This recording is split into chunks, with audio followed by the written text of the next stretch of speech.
Alô, jovens, professor Fábio falando. Nós vamos aqui iniciar nosso estudo das plantas, tá? Então, o que são as plantas? Planta, ela necessariamente tem células eucariontes, tá? Pluricelulares, ok? São autótrofas, ou seja, produzem seu próprio alimento, fotossintetizantes, né? Presença de seiva bruta e elaborada. O que é isso? Seiva bruta é a água que sobe pelas raízes dessa planta. Seiva elaborada é a seiva que foi feita a fotossíntese, feita uma seiva com açúcar e que volta lá para baixo, para as partes que não são aéreas das plantas. Porque a planta precisa dessa estrutura elaborada, né, esse açúcar, em toda ela, em toda a sua, em todo o seu conteúdo. Presença de parede celular de celulose, ok? Então toda planta vai ter uma parede celular envolvendo a sua membrana e essa parede celular é feita de celulose. Toda planta vai ter cloroplastos e estômatos. Cloroplasto é o que permite fazer a fotossíntese. Então seria um plasto, uma organela. Nessa organela ela é com uma estrutura complexa e ali nós vamos ter pigmentos que vão captar essa luz e fazer com que a fotossíntese seja possível. Nós não vamos adentrar na fotossíntese com muito detalhe agora, nós vamos falar da diferença das plantas, tá? Dos principais grupos de plantas. E também estômatos. Estômatos são estruturas que permitem a entrada de gás ali para dentro da folha, que nós sabemos que a fotossíntese, ela nada mais é do que você tem lá, ela capta o CO2, ok? Pelos estômatos, ela capta a água pelas suas raízes, certo? E ela vai nos gerar aqui, ó, C6H12O6, isso aqui é glicose, mais oxigênio que nós vamos respirar. Então, esse é o processo de fotossíntese.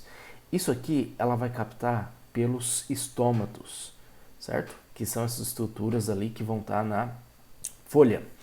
E a água ela vai captar pelas raízes. E o cloroplasto é que torna tudo isso aqui possível. Muito bem.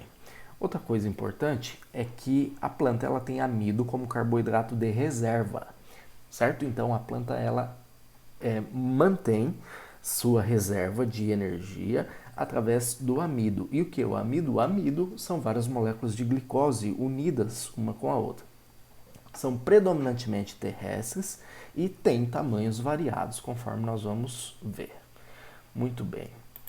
Outra coisa importante aqui é a clorofila, que ela encontra-se dentro dos plastos, que é chamado de cloroplasto, tá? Aqui nós temos um cloroplasto sendo representado.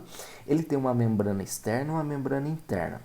Dentro dessa membrana, nós vamos ter estruturas aqui que nós chamamos de tilacoide, tá? Cada moedinha dessa aqui é um tilacoide. E o conjunto empilhado aqui é o grana, tá? O citoplasma dessa estrutura é chamado de estroma.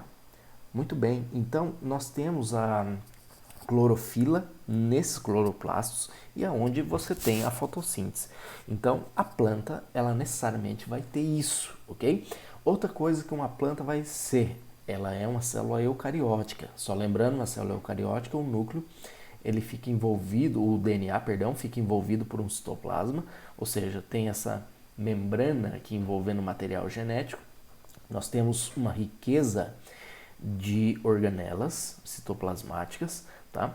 Tem o vacúolo também, que é uma importante organela aqui na célula vegetal, que controla a água, tá? A turgescência da célula, o quanto de água vai ter nessa célula, ok? E, além do mais, outra coisa importante, né, que eu já citei, foram os cloroplastos. E falta uma coisinha que toda planta que se preze tem, que é a sua parede celular. Só planta tem parede celular? Não, nós sabemos que os fungos também têm parede celular, só que a parede celular do fungo é de quitina, enquanto que na planta nós temos a parede celular de celulose. Ok? Então a celulose é o polissacarídeo mais abundante da Terra. Tá? Porque toda planta vai ter uma parede celular envolvendo cada célula dela de celulose. Então a celulose aí é uma grande matéria orgânica da nossa Terra. Muito bem, então é disso que se trata a nossa aula, tá? Nós vamos falar aqui dos grupos das plantas. As plantas elas são representadas em dois grandes grupos aqui, tá? E depois a gente subdivide esses grupos em 4 grupos. Bom, nós temos as criptógamas, que são sem sementes, e as fanerógamas, com sementes. Só que eu prefiro chamar a atenção para vocês para esses grupos aqui, que são os que nós vamos estudar de fato. As briófitas, pteridófitas, gimnospermas e angiospermas. As briófitas são as menores plantas que existem, por exemplo, os musgos e hepáticas, tá? Já vou mostrar foto delas. São avasculares, ou seja, não possuem vasos de transporte de água, ok? E de seiva elaborada também. Depois nós temos as pteridófitas, que têm vasos que vão transportar água. Um exemplo, samambaias e avencas, tá? Essas duas juntas aqui são consideradas vegetais inferiores. Já os vegetais superiores, nós temos as gimnospermas e as angiospermas. Gimnosperma, sem fruto, tá? Ela não tem fruto, mas tem semente, coisa que não tinha aqui em nenhuma dessas duas. Claro que são vasculares, né? Daqui para frente todo mundo é vascular. Um exemplo aqui é o pinheiro do Paraná. E a semente do pinheiro, que é o pinhão que nós comemos no inverno. Angiosperma, com frutos, ok? Então, qualquer planta que produz fruto, exemplo, manga, cajueiro, laranjeira, abacateiro, tomate, pimentão, qualquer coisa é uma angiosperma. Ela vai possuir fruto. Não só isso, vai ter flor também. É uma planta mais complexa. Muito bem. Seguindo adiante, nós vamos ter aqui um organograma, né, de uma evolução vegetal. Então, as plantas elas são originadas de algas verdes, tá? Que é o ancestral que originou as plantas. E aí nós temos as hepáticas, os musgos e os antóceros. Todos esses caras aqui, assim como as licófitas aqui, elas são briófitas, tá? Briófitas, plantas avasculares, não tem vasos que transportam seiva nela. Depois nós temos as plantas vasculares e sem sementes, que no caso são as licófitas e as pteridófitas, que são as samambaias, cavalinha, etc. E depois nós vamos ter as plantas com sementes, no caso a gimnosperma, tá? E as angiospermas, que nós vamos ver que é a estrutura de flor. Muito bem, então aqui uma foto dos tipos de plantas que nós temos, tá? As briófitas são esses musgos, tá? Geralmente a gente encontra briófitas em lugares úmidos.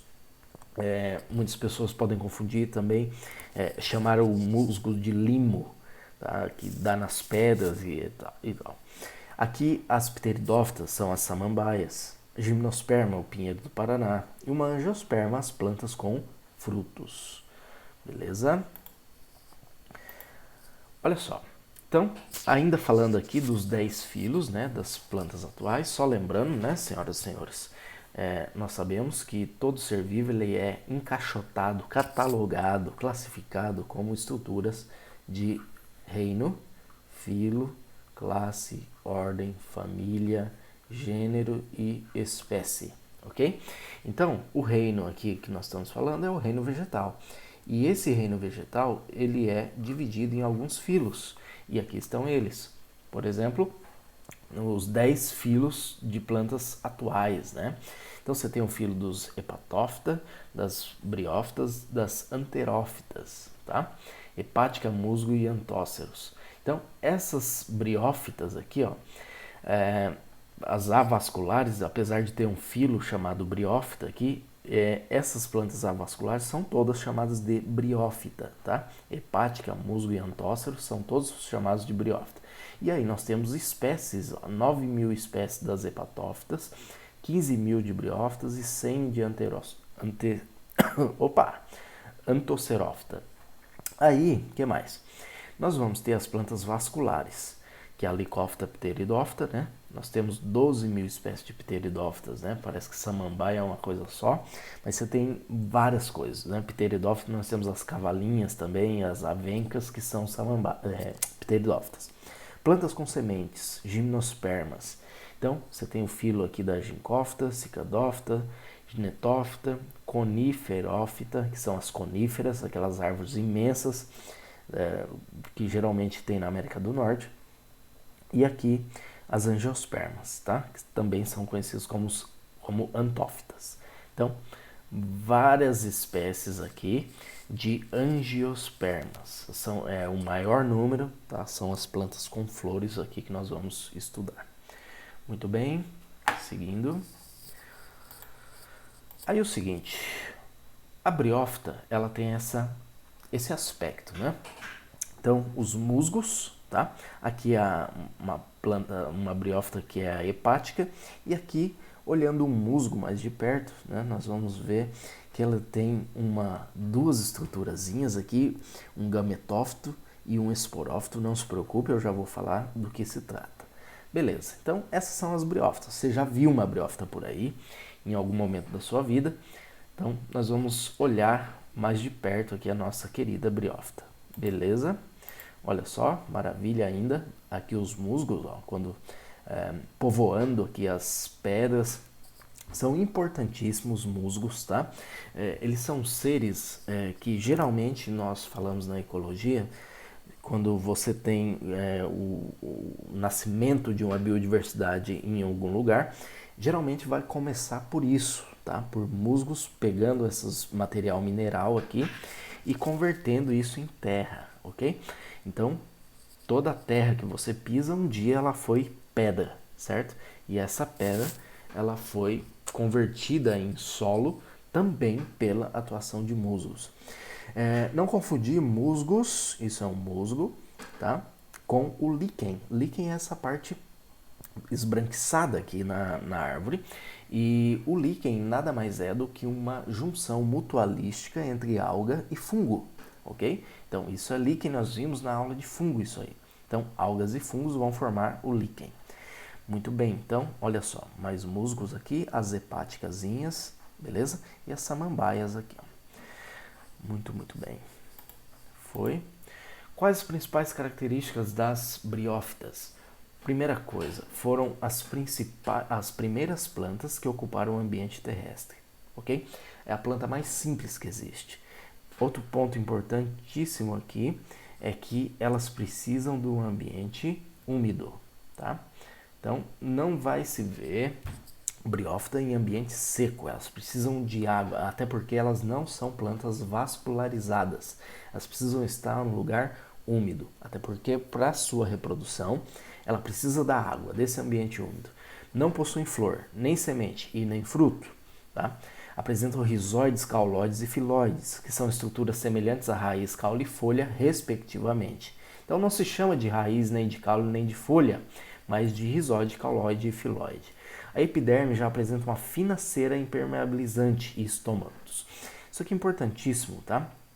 As plantas, no geral, elas apresentam essa camada de cera, ok? Que é um lipídio, onde a água, essa cera ela vai minimizar a perda de água.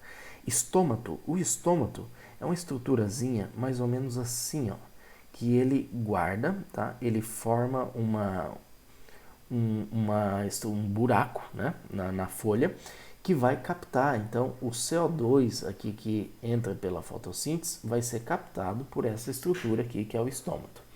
São avasculares, ou seja, não possuem vasos condutores de seiva. A água é absorvida pelo rizóide e transportada lentamente célula a célula.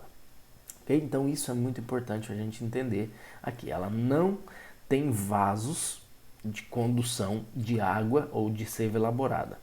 E a água ela vai passar de célula a célula, por isso que é muito lenta. E o fato de ser lenta faz com que essas plantas elas sejam todas de pequeno porte. Você não vai ver grandes briófitas, tá? Todas elas vão ser pequenininhas, ok? Todas elas vão ter aí um porte reduzido em função disso também. Olha só.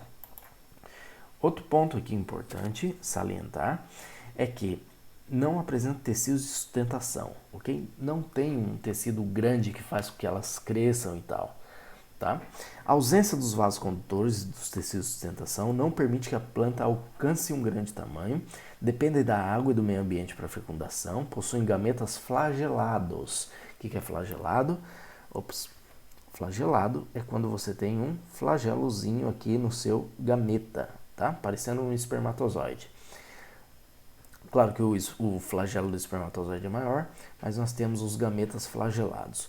O gametófito é dioico. O que é dioico? As plantas possuem sexo separado. Então você tem a planta fêmea e a planta macho, tá? Uma plantinha é o gametófito masculino e outra plantinha é o gametófito feminino. Já vai ficar claro isso aqui. Eu sei que são muitos nomezinhos, tá?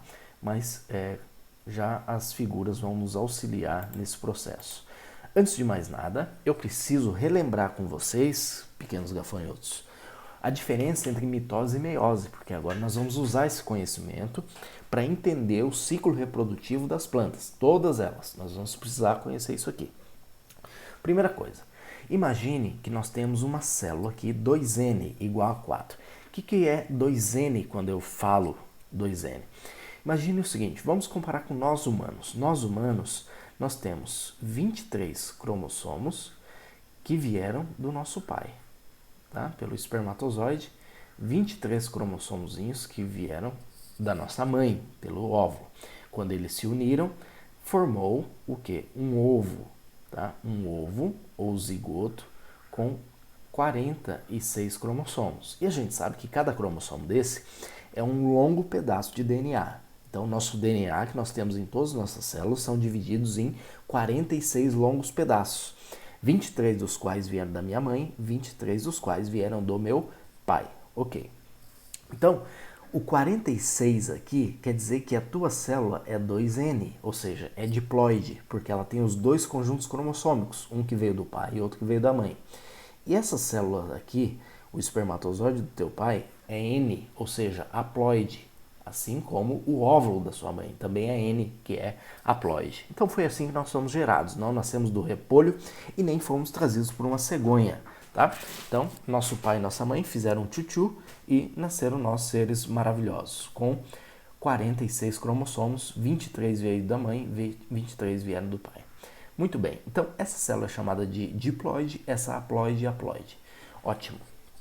Agora veja bem, o que eu quero salientar aqui, então vamos supor que você tem uma célula hipotética, né, de 4 cromossomos. Então, o 2N ela já é uma célula diploide e ela tem 4 cromossomos. 2 vieram do pai e 2 vieram da mãe. Tá claro isso? Espero que sim. Veja, o que é a mitose? Primeiro, a mitose, para essa célula, para esse organismo vivo crescer, vamos supor que ele acabou de ser gerado e ele precisa crescer. Um dia nós somos uma única célula e nós hoje temos trilhões de células no nosso corpo. Para que isso aconteça, nós precisamos fazer mitose. O que é a mitose? Mitose, esses cromossomos aqui, ó, percebam que eles duplicaram de tamanho, ou seja, eles foram replicados, tá? O DNA dobrou de tamanho, ok? Então, olha só, esse cromossomo aqui, olha só, ele dobrou de tamanho. Esse aqui dobrou de tamanho. Esse outro também dobrou de tamanho. E esse aqui também dobrou de tamanho.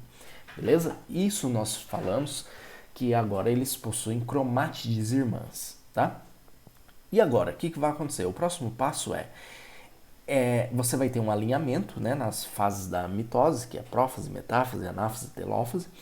E na metáfase você tem esse alinhamento e depois na anáfase e telófase você tem a separação das cromátides irmãs, certo? Onde, querido, nós vamos ter células que são exatamente idênticas, tá? Se elas não sofreram mutação no processo, elas são idênticas ao início. Claro que daí nós temos trocas aqui, o crossing over, etc, para gerar diversidade, mas esse não é o objetivo da aula, tá?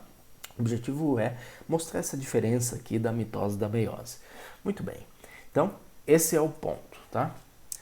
Mitose, de novo, recapitulando, uma célula diploide vai gerar o quê? 2 células filhas também diploides. Agora, a meiose, o que vai acontecer? Imagine que lá no óvulo, tá? No ovário da mulher, nós tenhamos células assim, ó. E aí, essas células, elas precisam fazer o quê? Dobrar de tamanho, é o mesmo passo, tá? Elas dobram de tamanho. Aqui elas vão trocar pedaços, né, entre elas. Perdão, eu havia dito aqui que eles trocavam de pedaço, mas não, tá? Não é na mitose, perdão, confundi. É na meiose que ocorre essa troca de pedaços, esse crossing over. E aqui, veja bem, eles trocam esse pedaço para aumentar a variabilidade, tá? Então, mesmo ponto, nós temos uma célula diploide, dobrou de tamanho, aqui o seu DNA foi duplicado, tá? Elas trocam pedacinhos entre elas, tá? Os cromossomos homólogos, que é o que a gente chama, trocam de pedaços. E aí você tem um alinhamento dessas no plano equatorial da célula aqui desses cromossomos, e aí você tem a primeira fase da meiose, onde esses cromossomos vão para células diferentes, tá? É uma primeira divisão. Só que depois você tem uma separação como se fosse uma mitose, separando essas cromátides irmãs aqui, ó. Você tinha no começo uma célula diploide e depois você vai ter 4 células filhas que são haploides, ok? Então, essa é a diferença da mitose e da meiose. Muito bem, isso só para relembrar o que a gente precisa seguir adiante. Veja só. Nessa figurinha bonita aqui, nós temos o ciclo reprodutivo de um musgo. Olha como a coisa é feita, tá? Primeiro ponto é o seguinte. Então, o musgo, nós já vimos lá nas figuras anteriores, ele é uma coisa mais ou menos assim, tá? Ele tem as raizinhas aqui, que não chamamos de raiz, né? Um rizoide, um cauloide, etc. E essa parte aqui é chamada de gametófito, tá? Enquanto que essa parte aqui é chamada de esporófito, que produz esporo. Olha só, vamos começar por isso aqui. Nessa estrutura aqui, ó, que nós estamos mostrando, que tem uma cápsula, que é o esporângio, ele vai liberar esporos, certo? Vai liberar esporos. Esses esporos, nós temos plantas fêmeas e plantas machos. É isso que significa quando eu falo que uma planta é dioica. Você tem uma planta fêmea e uma macho.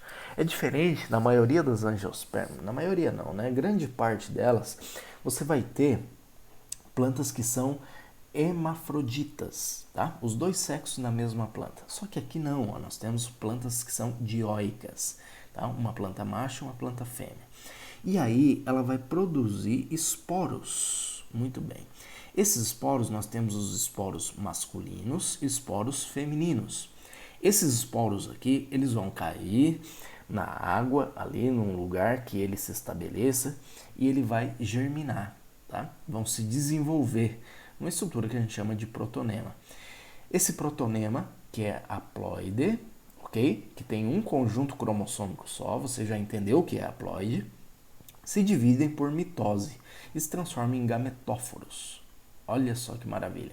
Então vai sofrendo várias mitosezinhas, mitose, até que gera um gametófito masculino, ó, que é essa estruturazinha aqui dessa planta.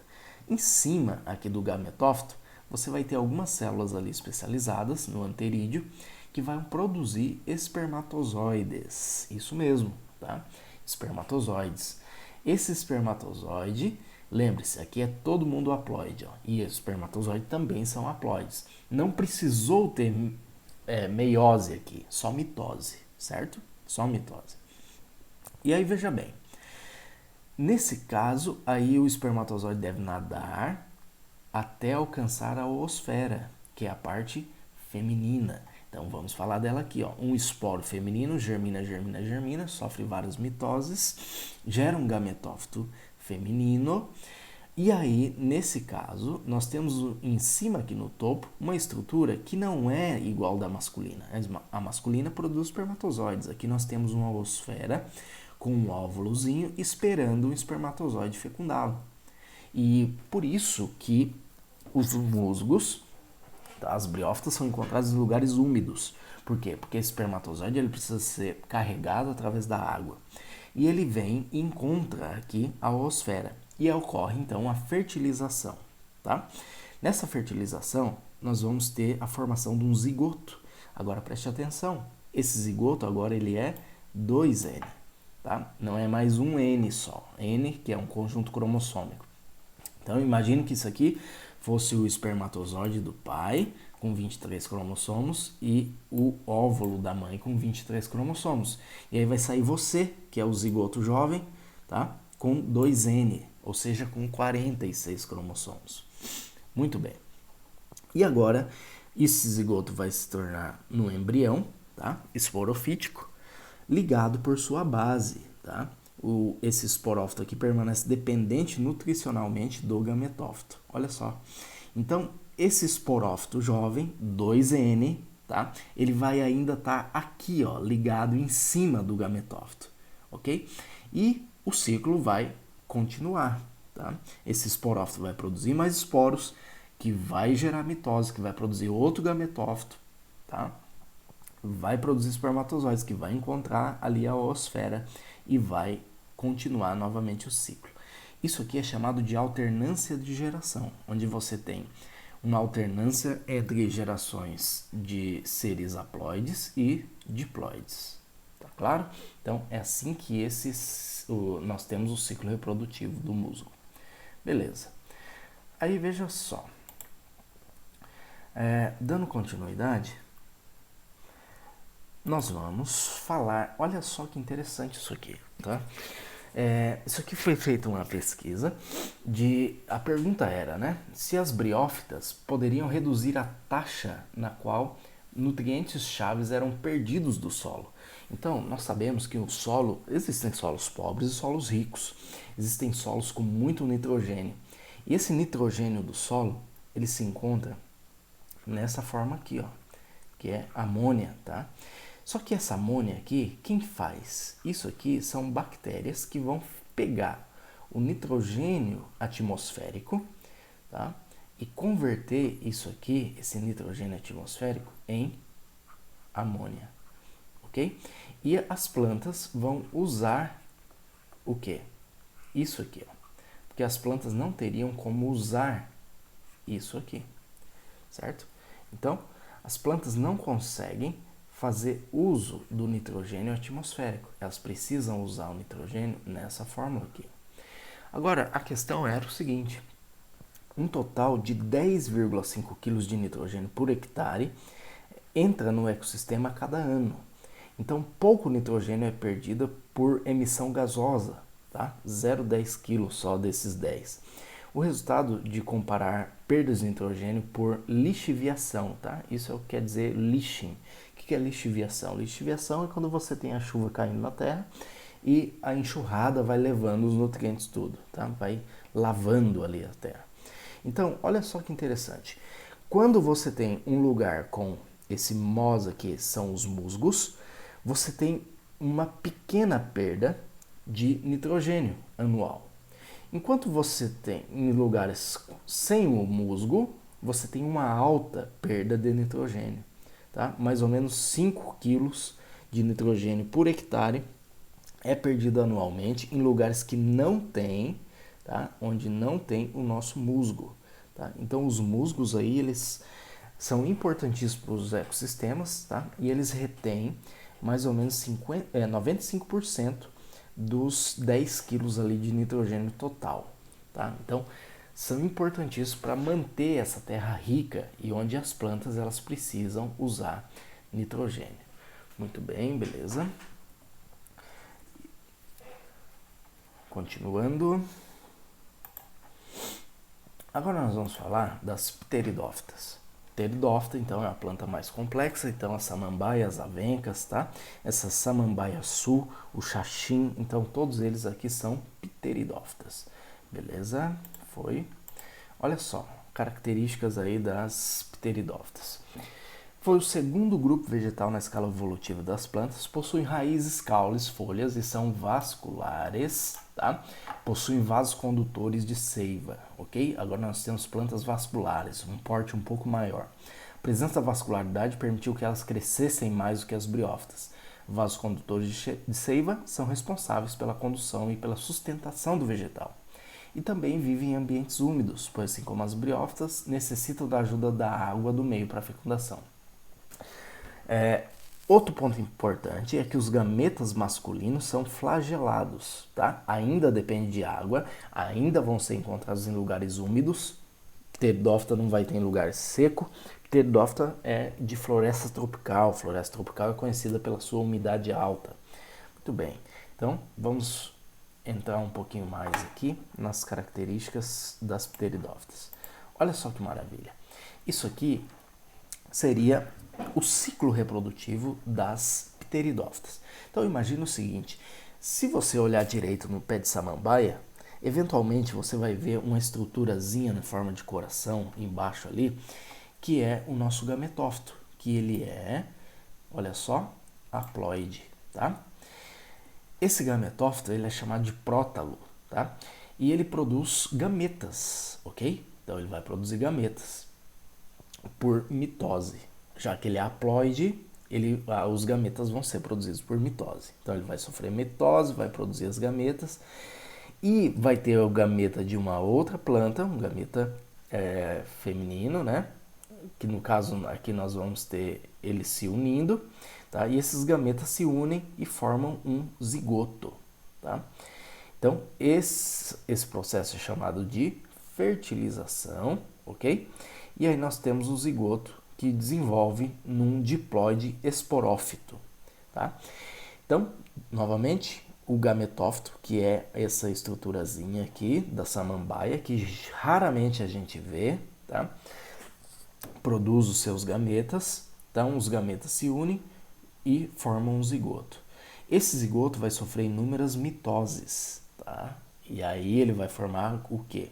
Um esporófito 2N. E aí, meu filho, aqui nós vamos ter esse esporófito aqui, ó, ele foi feito, ele é o que a gente chama de diploide, que foi da união de dois gametas haploides, ok?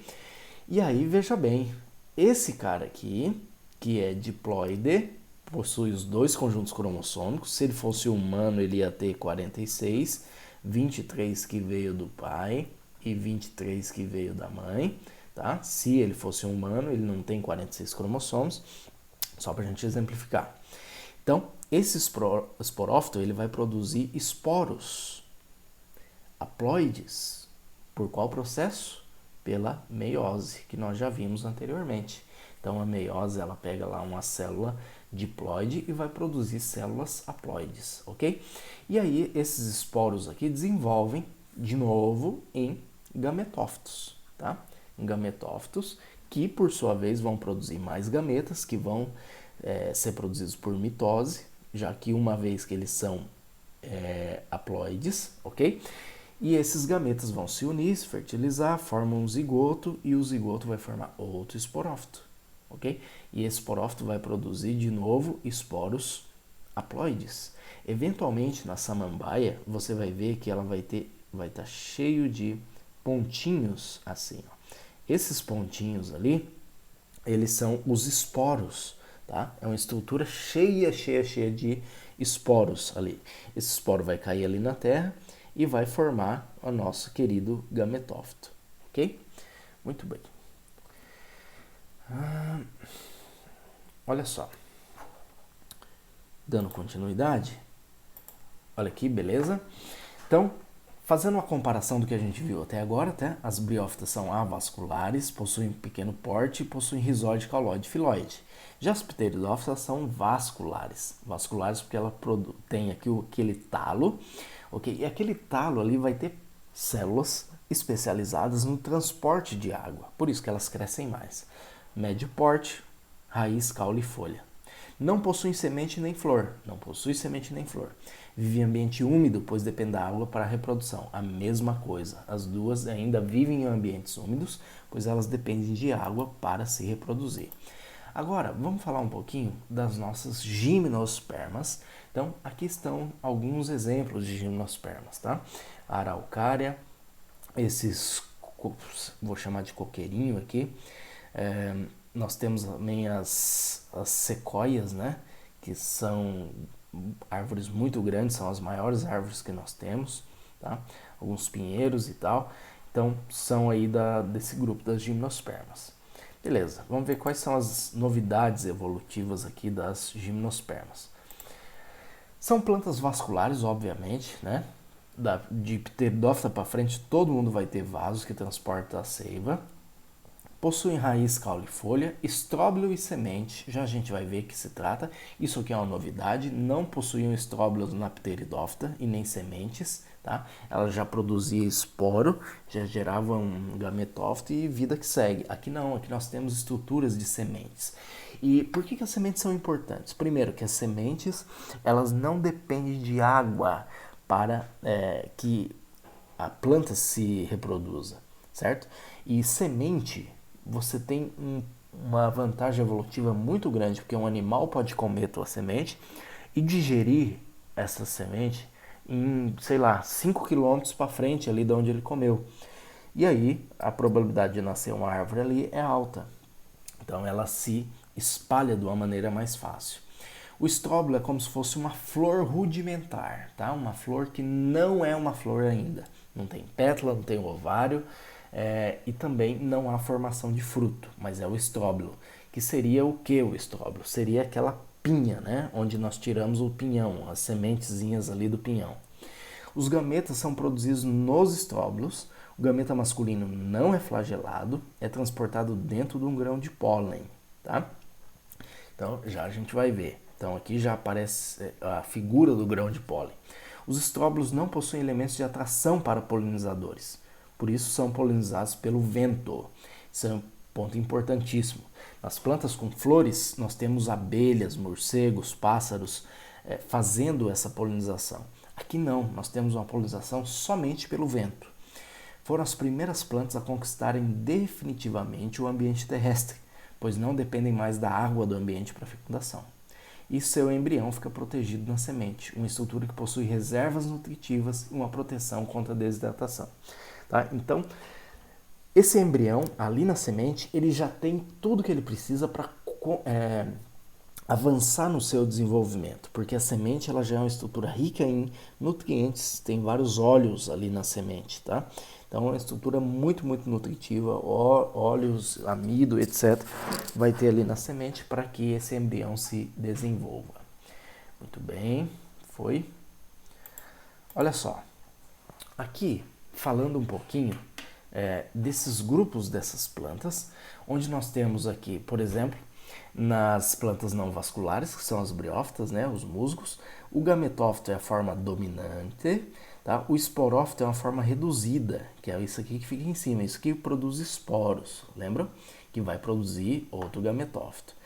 E aqui nós temos eles, ó.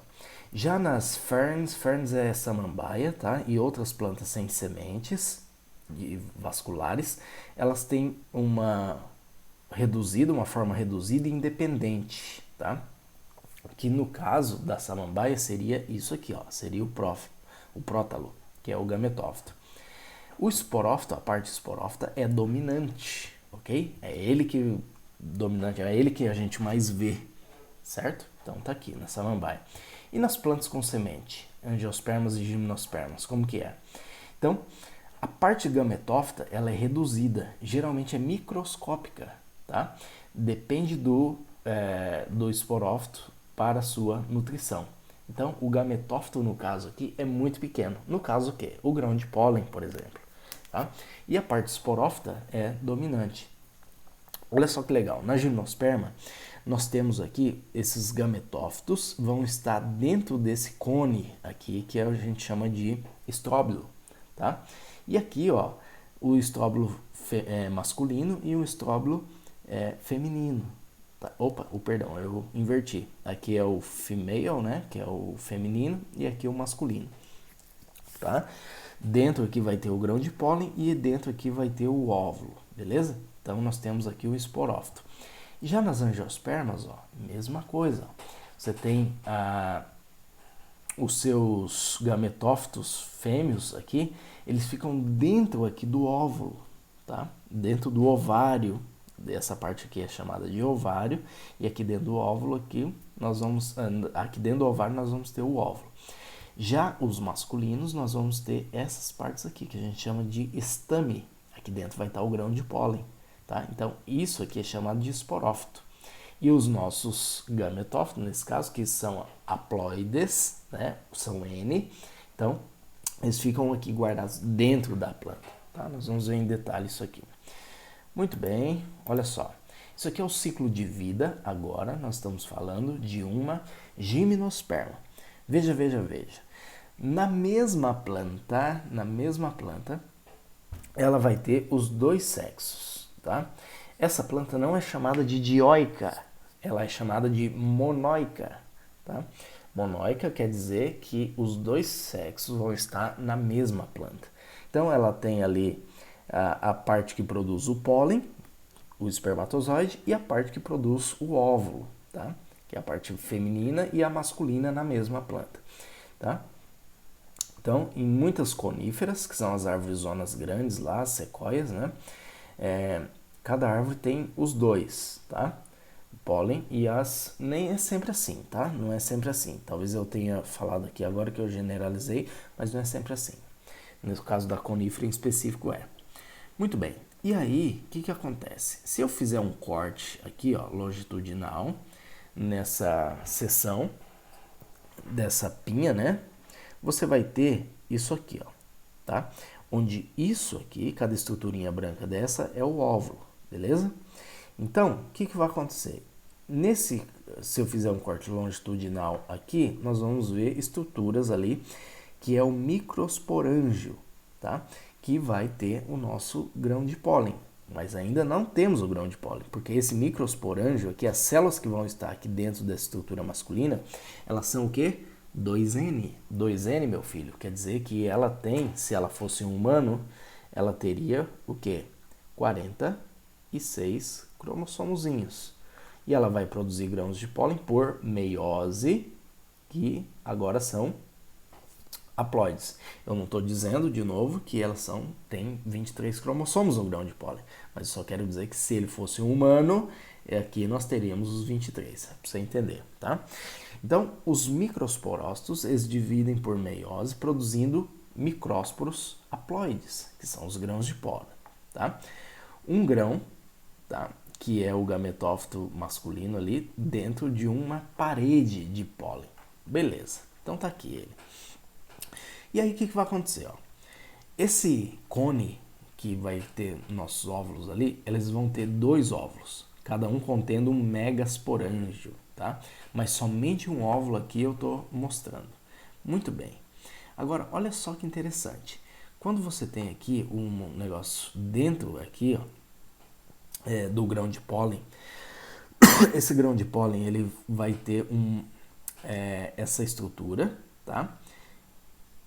Que vai se unir, aqui o grão de pólen, que vai se unir aqui no nosso querido megasporócito, certo? E aí, veja bem, ó, esse grão de pólen ele está entrando aqui, ó, e aqui nós temos o megasporócito, que é 2N, tá certo? 2N. E aí nós vamos ter o quê? A polinização, que vai ocorrer quando o pólen ele alcança esse óvulo.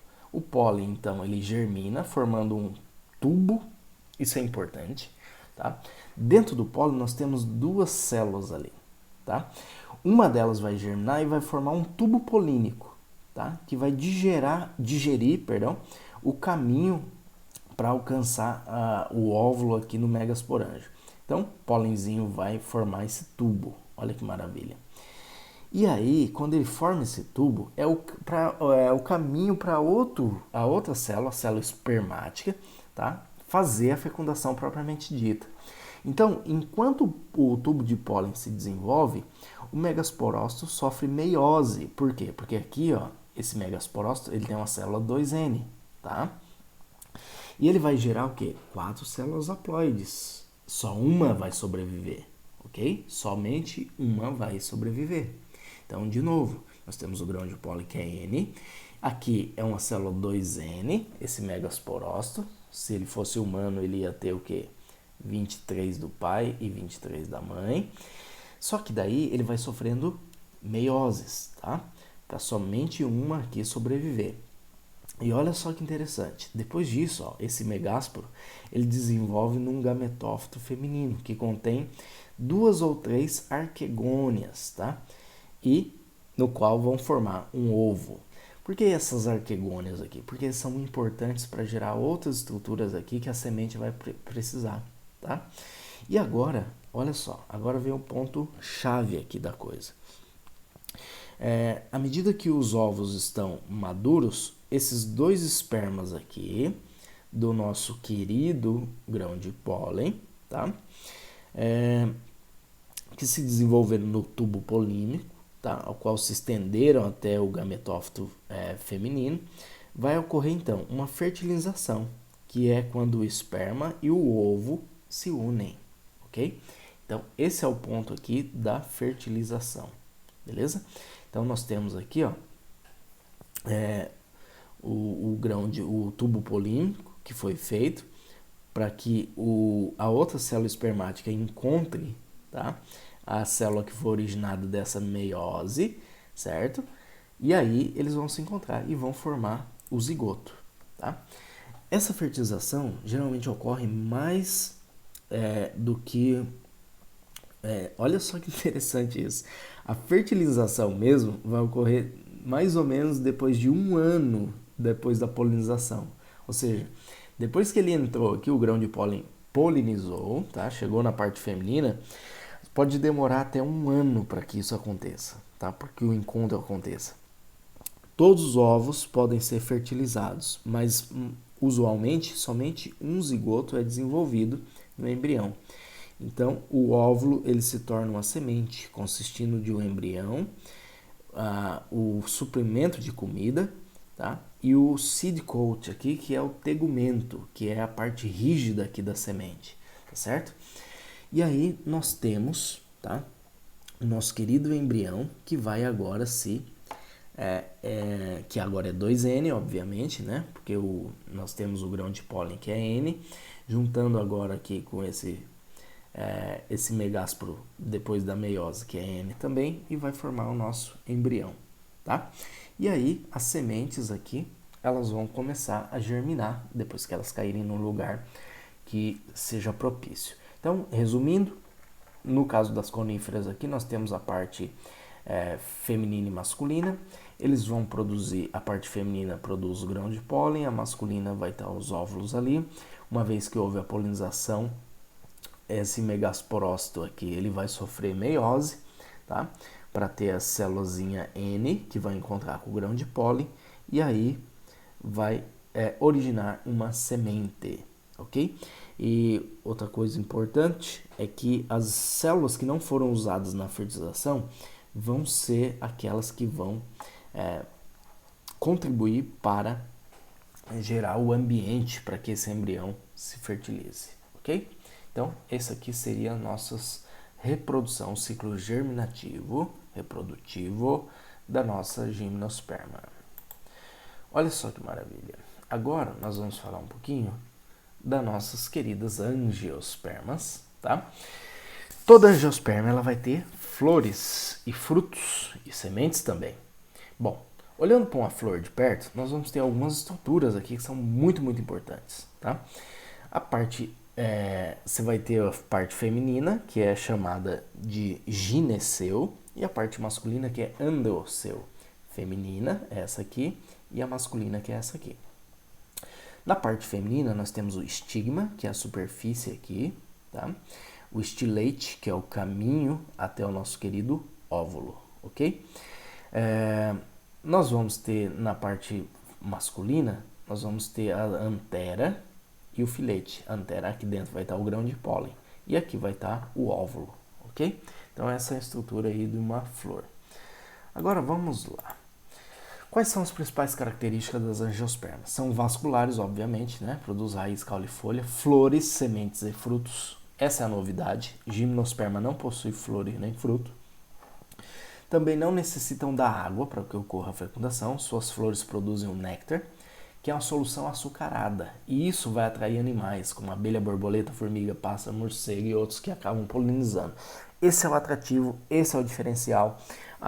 A polinização nas gimnospermas é somente pelo vento, enquanto que aqui as flores elas contribuem formando uma substância açucarada que atrai esses insetos que são importantíssimos no desenvolvimento das angiospermas, ok? Da união dos gametas forma-se um embrião dentro de uma semente, tá? E após a fecundação, o ovário da flor, olha só, o nosso querido ovário, que é isso aqui, ó, tá? esse ovário, ele vai fazer o quê? Olha só. Vai se desenvolver e transformar num fruto. Então, o fruto, tá? O fruto que a gente come, claro que existe pseudofrutos e frutos verdadeiros, não é a discussão agora, mas o fruto que nós comemos, ele é originado de um ovário da flor, que foi essa estrutura aqui que eu mostrei, tá? Então, o nosso fruto que nós comemos é isso aqui, que foi desenvolvido, beleza? Então, a semente nutre e protege o embrião. É o grupo vegetal mais recente, mais abundante da Terra. Esse sucesso na dispersão se deve ao fato de que todas as flores possuem ovários, ou seja, produzem frutos, e uma estrutura que, além de proteger a semente, serve como elemento de atração para animais que vão dispersar essas sementes. Beleza. Olha só, aqui nós temos a reprodução, tá? O ciclo reprodutivo. O ciclo reprodutivo, então, das angiospermas, beleza? Olha só que maravilha, gente. Então, agora nós vamos ver em detalhes. Olha só que maravilha. Bom, tudo aqui começa quando nós temos, né, algumas plantas, algumas angiospermas, elas vão ser hermafroditas, ou o outro nome que nós damos para isso é monóica. Monóica quer dizer que ela tem os dois sexos na mesma flor, tá? Então você tem a parte masculina e a parte feminina, mas nem sempre é assim. Tem algumas plantas que elas são dioicas, tá? Você tem uma planta macho e uma planta fêmea, separadamente. Mas aqui nós estamos olhando para uma flor que ela tem os dois sexos na mesma, tá? É uma flor hermafrodita. Olha só que interessante isso aqui, jovens. Quando nós temos aqui, ó, olhando aqui para a parte masculina, tá? Para a antera, nós vamos ter que dentro dessa antera vai estar cheio de microsporângio, tá? Esse que é um microsporângio, e esse microsporângio vai estar cheio de microsporócitos, e ele tem 2N, tá? Se ele fosse humano, aproveitando nossa analogia, nós teríamos aqui 46 cromossomos. E eles vão se dividir aqui por meiose. Meiose vai gerar o quê? Espermazinhos de 23 cromossomos, tá? Esse grão de pólen aqui, que é o nosso micrósporo, tá? Isso aqui já é o nosso grão de pólen, tá? Ele se desenvolve, né? Esse micrósporozinho vai se desenvolver no grão de pólen e então você vai ter uma célula generativa, tá? Que a célula vai se dividir em 2 espermas, certo? Então, essa célula aqui, generativa, se desenvolve em 2 espermas. Uma delas é a célula generativa e outra é a célula responsável por fazer um tubo, tá? Que é muito parecido com aquilo que a gente viu lá nas gimnospermas. Muito bem. Então, de novo, nós temos o microsporócitos, 2N, que vai sofrer meiose e vai formar esse micrósporo, tá? Esse micrósporo aqui, nós vamos ter essa célulazinha que vai virar 2, tá? Uma célula generativa e outra de tubo, tá? Muito, muito bem. Então, tá aqui. Essa é a parte masculina. Olhando para a feminina aqui agora, olhando aqui, então, nós temos o nosso ovário. Dentro dele vai estar os óvulos, tá? E essa parte estrutura maior aqui, ó, é o óvulo com megasporângio. De novo, 2N, tá? Então, se ela fosse um humano, seria aqui com 46 cromossomos. No megasporângio de cada óvulo, o megasporócito vai se dividir, tá? Por meiose, produzindo 4 megásporos, ok? 4 megásporos. E um somente vai sobreviver em formar um gametófito fêmeo, certo?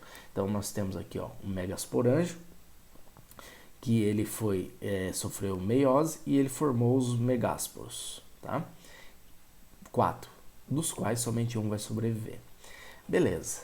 E aí, olha só que maravilha. Quando o grão de pólen aqui, ele encontra essa parte aqui da planta, tá? Isso aqui pode vir de outra planta. Geralmente as plantas evitam a autopolinização. Ela pode se autopolinizar, mas geralmente eles amadurecem em tempos diferentes, tá? Para promover a variabilidade genética. Isso em biologia é muito importante, tá certo? E aí veja bem, quando o grão de pólen encontra aqui, ó, outro ponto importante que a gente pode se perguntar tá, mas qualquer grão de pólen vai entrar aqui, vai fertilizar? Não. Né? O grão de pólen da maçã só vai ter sucesso quando ele encontrar aqui o estigma da maçã. A pera da pera, a uva da uva, e assim vai, porque senão nós teríamos um mix aqui de planta muito louco, né? E esse grão de pólen ele tem que ser reconhecido pelo estigma da sua planta. E é só nele que ele vai ter sucesso ali ao entrar. Tá? Isso aqui tem a ver com reconhecimento aqui genético para que ele adentre. Muito bem, uma vez que ele encontra o estigma da sua planta, esse grão de pólen, meu querido, essa célulazinha aqui, ó, ele vai produzir um tubo polínico, tá? Tubo polínico. E aqui nós vamos ter duas células aqui, ó, de espermas, tá? Duas célulazinhas muito importantes. E aí depois da polinização, essas duas células de espermas vai ser descarregada em cada óvulo, ok? Agora vamos para a parte aqui que interessa muito. Olha só, quando chegou aqui, tá? Houve um tubo polínico, as duas células de esperma, etc. Beleza. Olhando para a parte aqui feminina, tá? Do gametófito feminino, essa gametófito feminina, ele tem células antípodas, que ficam aqui atrás, células centrais, tá? Sinerges e o ovo, tá? As que mais interessam para a gente aqui é o ovo e são essas células centrais aqui, ó, que são dois núcleos, tá? De células centrais. Agora, o que vai acontecer? Quando o esperma, né, chegou no nosso querido gametófito feminino, o que vai acontecer? Eles vão sofrer, vai ter a fertilização. Vai ter uma dupla fertilização. Por que dupla? Porque são dois espermazinhos. Tá? Um esperma vai fertilizar o ovo, ok?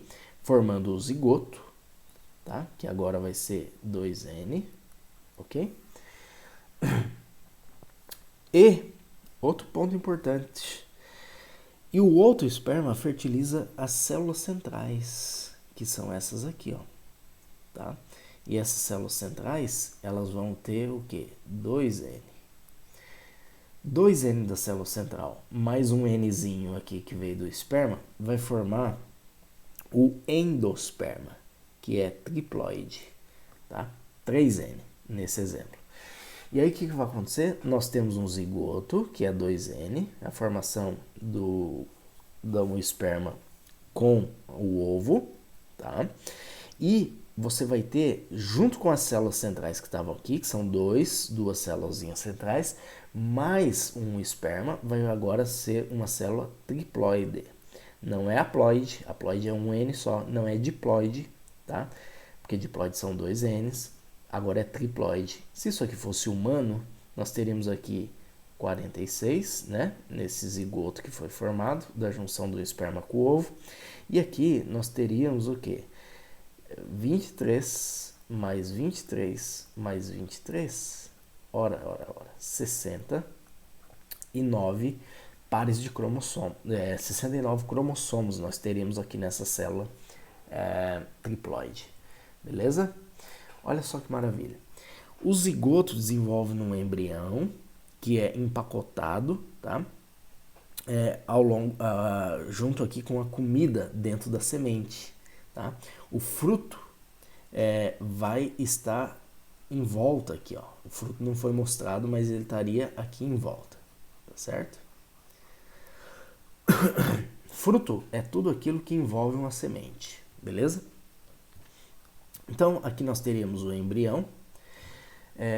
Nós teríamos aqui a parte muito importante das células 3N, triploide, que seria o endosperma, tá certo? Esse endosperma vai ser o alimento do embrião, ele que vai alimentar, então, tá certo? Vai gerar ali os nutrientes que o embrião vai precisar para sobreviver. E aqui o tegumento, né, que é aquela parte mais áspera, mais grossa aqui da semente, toda sementinha vai ter, beleza? E aí essa semente vai germinar, as raizinhas aqui, nas folhas, e quando ela germina, né, o embrião vai se desenvolver numa esporófito maduro, tá? Que vai ter flores, que vai produzir de novo grãos de pólen e o ciclo continua. Maravilha? E olha só, para a gente ir para a parte final aqui da nossa aula, nós temos as cotiledôneas e as dicotiledôneas, tá? As angiospermas, elas são divididas nesses dois grandes grupos, tá? Monocotiledônea, o embrião, ele tem um cotilédone só, enquanto aqui, ó, nas dicotiledôneas tem dois ramozinhos, tá? Nas monocotiledôneas, as folhas, elas são paralelas, paralelinérvias que a gente chama, enquanto nas dicotiledôneas elas são ramificadas, tá? Reticulinérvias. O caule, ele tem um sistema vascular disperso, enquanto aqui nas dicotiledôneas nós vamos ter uma forma de anel. Raízes das monocotiledôneas, forma fasciculada, certo? Enquanto que aqui é uma raiz pivotante. Quem são as monocotiledôneas? O milho é monocotiledônea, tá certo? A grama são monocotiledôneas, beleza? Por isso que a grama ela tem raizinhas que são fasciculadas e a gente planta grama nas beiras de ribanceira, né, de morro, para segurar a terra ali, para impedir que ocorra desmoronamento, por causa exatamente dessas raízes aqui fasciculadas que retém uma grande quantidade de terra, tá certo? Aqui, enquanto que nas dicotiledôneas nós vamos ter raízes pivotantes, né, raízes grandes. O que é a dicotiledônea? Cara, o que não for gramínea vai ser dicotiledônea, certo? Então nós vamos ter cana-de-açúcar, vai ser monocotiledônea, já o pé de tomate vai ser dicotiledônea e assim vai. O pólen, o grão de pólen com uma abertura, enquanto que o grão de pólen das dicotiledôneas aqui vão ter 3 aberturas. As flores geralmente são em múltiplos de 3, né? 3, 6, 9, enquanto que nas dicotiledôneas vão ser múltiplas de 4 ou de 5, ok? É isso a diferença. Beleza? Foi. Tá acabando. Olha só, para a gente pensar um pouquinho. O bem-estar humano depende grandemente da semente das plantas. É ou não é verdade? Faz todo sentido, né? Então, os humanos dependem das sementes, tá? Nós comemos sementes o tempo inteiro. Várias sementes que a gente come. Semente do milho, semente de trigo, semente de girassol, a gente come essas sementes. E são produtos da nossa comida, tá? Madeira e muitos medicamentos. Destruição dos habitats ameaça a extinção de muitas espécies de plantas e de animais que essas plantas sustentam, tá? Então, uma questão aberta aqui seria explicar por que a destruição de florestas tropicais remanescentes podem prejudicar os humanos e levar a uma extinção em massa. Ora, os motivos são óbvios, né? Primeiro, que as plantas elas fazem fotossíntese, oxigênio, a biomassa do planeta, grande a parte dela é das plantas, tá? Alimentam com suas sementes nós, os animais que nós comemos. Então, obviamente, se nós destruirmos as florestas tropicais, nós vamos ter sérios problemas. Mas vamos supor que não tenha tanto problema. Vamos supor que a gente descobriu como fazer comida em laboratório. E a gente não precisa mais das plantas. Ainda assim, nós precisaríamos muito das plantas. Por quê? Elas fazem fotossíntese, mas vamos supor que não, as algas também fazem. Então elas dão o oxigênio que a gente precisa. E aí vamos acabar com todas as florestas, porque agora a gente faz comida no laboratório e as algas fazem a nossa fotossíntese. Beleza, vamos acabar com elas. Podemos acabar ainda? Não, não podemos. Por quê? Por causa do mico-leão dourado que vive ali na floresta e das espécies? Não. Por causa do ciclo da água. Tá? As florestas tropicais elas são um principal componente que mantém o ciclo da água funcionando da maneira como deve, para que haja chuva nos lugares, certo? Para que chova em vários lugares no tempo certo.